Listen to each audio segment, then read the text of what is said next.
یک دستگاه چیلر اتمسفر هست، کمپرسورهای یورک اومدیم برای تعمیراتش. کمپرسورها رو ما چند تا تعمیر کردیم، اما توی یکی از مدارها ببینید از خروجی کندانسور داره آب میاد. توی کمپرسور هم آب هست. ببینید یکی از مشکلات حاد خیلی ما داریم توی متاسفانه ایران. میبینید که سرمایه هدر میره. ببینید آب هستش که داره از کمپرسور میادش بیرون. یکی از مشکلات حاد که با 2 تا تجهیز قابل رفعه. سرمایه های بسیار هنگفتی توی کشور داره از بین میره به خاطر این قطعه فل سویچ و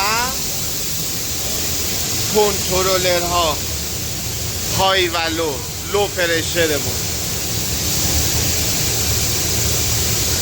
واقعا حیف هستش.